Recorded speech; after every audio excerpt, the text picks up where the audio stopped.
Fraser kraj njega. Još je tu lopta i pogoda. Točno je 20 godina prošlo od kad je hrvatska nogometna reprezentacija odigrala svoju prvu službenu utakmicu. 17. listopada 1990. ispred 30.000 ljudi na Maksimirski stadion izašli su naši igrači u tada prvim kockastim dresovima. Igrali su protiv SAD-a i pobjedili s rezultatom 2:1. Golove su dali Aljoša Asanović i Ivan Cvjetković. S mjesec dana zakašnjenja od 20. obljetnice, dobar dio aktera tog povijesnog dana okupio se na svečanom ručku u zagrebačkom Sheratonu, par sati prije utakmice Hrvatske i Malte. Sjećanja su i nakon 2 desetljeća još uvijek svježa.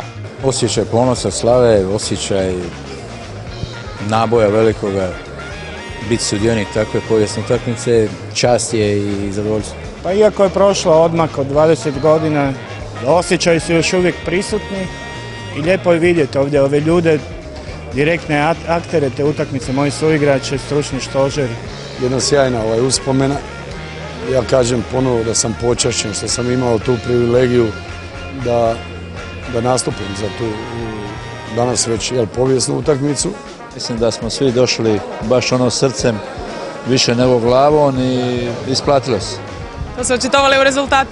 Pa je, rezultat je tu bio manje važan. Bitno je bilo da smo odigrali tu utakmicu, da je publika uživala i da na kraju smo doživjeli ono zašto smo i došli, da postoji ta naša reprezentacija. A ko je razmišljao o pobjedi?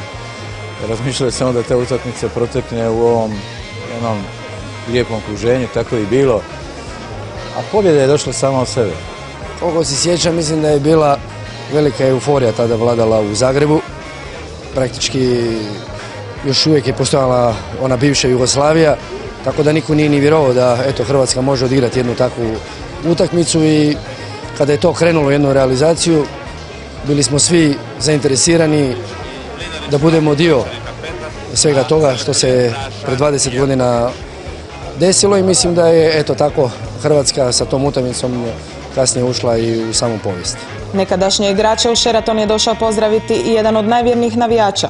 Mati Krajinoviću, Hrvatu koji je dugo godina živio u Švicarskoj, utakmica protiv Malte bit će 110. utakmica na kojoj je sudjelovao, ali kaže još uvijek ne može zaboraviti onu prvu. Osjećaj je bio nevjerojatan, jer prvi put se službeno svira hrvatska himna, igra se pod hrvatskim barjakom, nešto neopisivo, recimo, to je bila utakmica koja još nije mogla značiti što znači nama. Momčad pod hrvatskom zastavom 1990. vodio je pokojni izbornik Dražen Jerković. Kapetan je bio Zlatko Kranjčar, a tadašnji predsjednik HNS-a Mladen Vedriš bio na čelu tima koji je doveo američku nacionalnu momčad u Zagreb.